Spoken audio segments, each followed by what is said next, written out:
smallholder farmers are facing many challenges, and what we discussed less than 48 hours ago is that one of the main ones is that they are among the poorest people on this planet. They also are the key to solving the zero hunger equation, because they will need to feed the ever-increasing population.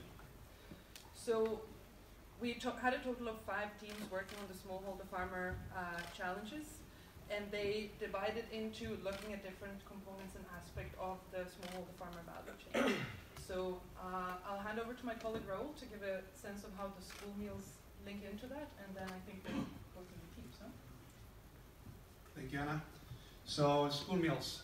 WFP has been doing school meals for decades. We are able to bring lots of food, lots of tonnage, very far, very cheap. So why are we here?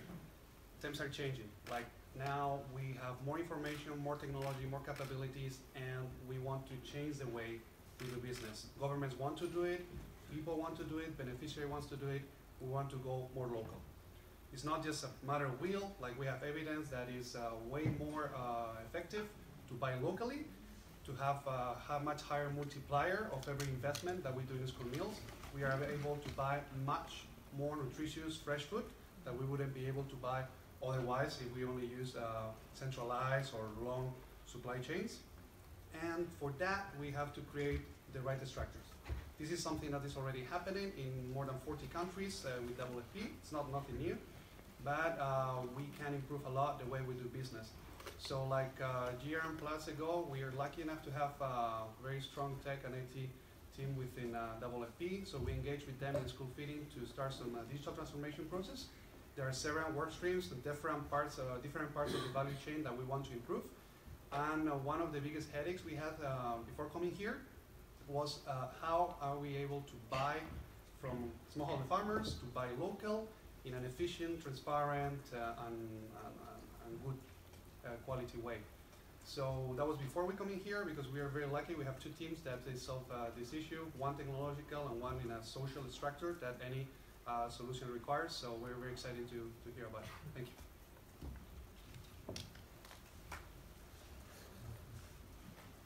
Okay, so our team thought about how tackling the lack of market transparency in the value chain that hurts the income opportunities of small-scale farmers. So that's why we built the Mothership. And the Mothership is a trust-building platform for farmers and for buyers that registers all transactions throughout the value chain. So for example, this farmer goes to a shop where she buys her inputs, seed and fertilizers, and that transaction is registered in the ledger, which proves that she uses high-quality inputs. She plants, she harvests, and then she finds a buyer on the platform to which she sells her harvest, and she immediately knows where this price is more or less correct, because she can compare it to historical data, price data in the system. So thanks to all these transactions being also logged into a blockchain-like database, this farmer also built a digital identity. For example, this allows him to go to a bank and ask for a loan. And most banks then say, you're not credit worthy, but now he has proof that he is actually bankable because he has a history of transactions. Hail to the Mothership.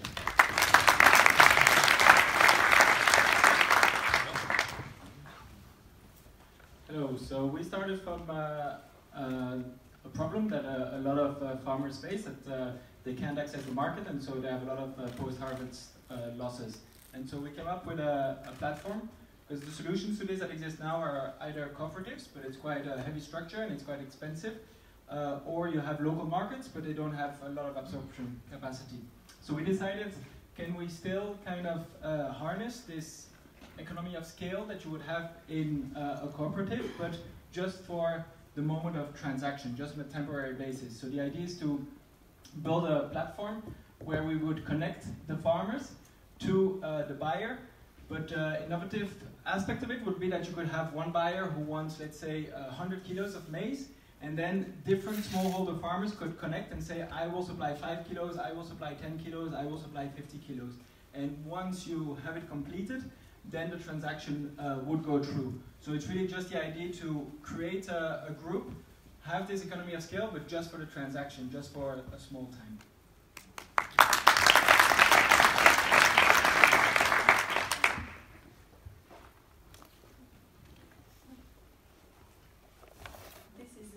slide.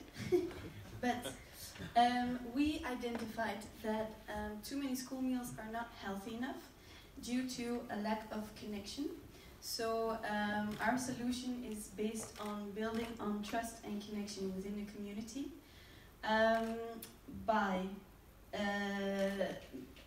setting up a local committee in which local farmers and retailers, schools, parents, etc.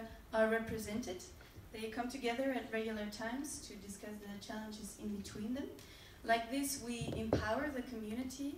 We set up a little ecosystem where the farmers have a certain market and the schools have diversified food. And there's also room for knowledge exchange, and so in the end, the ability to break out of the cycle of poverty. And we would like to start with a pilot program in Congo, for which we would like to partner up with WFP, in which we train 5 coordinators who can manage these local committees.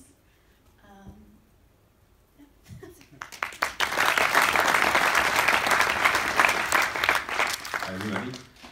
So smallholder farmers are among the poorest people on the planet, and they're often trapped in a cycle of poverty from which they struggle to get out.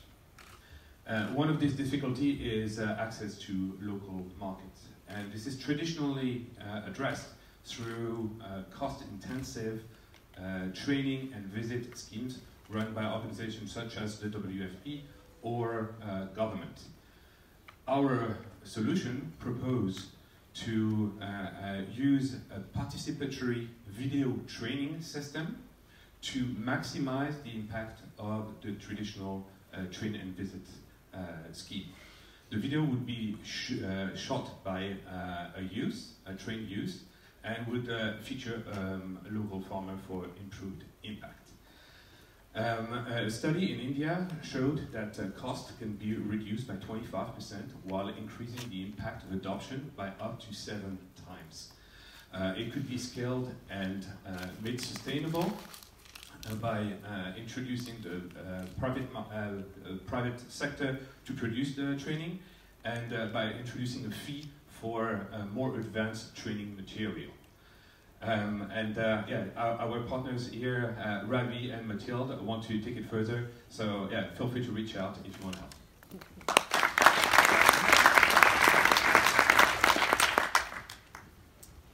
Hello, so QBK is an agriculture advisory app bridging the smallholder farmers information gap.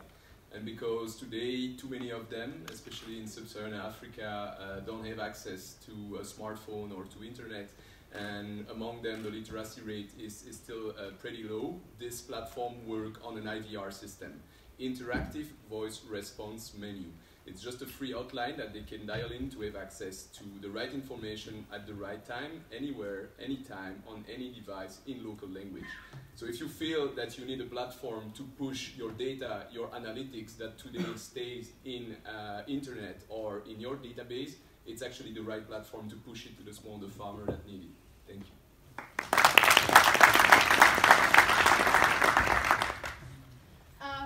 So this is also in the school meals program. What has been our issue that we've been working on an inefficient paper-based procurement processes between the schools and the local farms, where there's no visibility on where is the funding from different donors or the government actually going to.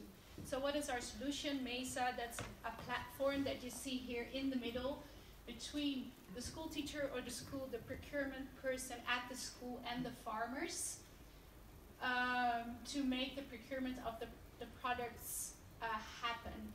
But we have the administrator, the donor, or the government organization, or anyone providing the funding, setting the requirements for the actual procurement, matching these requirements with what is actually being put in the system by the farmers, having that match made by MESA with requirements which could differ per donor or per funder, or per government, and having the system decide what is the best approach for the procurement of these products. And at the same time directly linking back to these donors with valuable information for data analysis and future funding.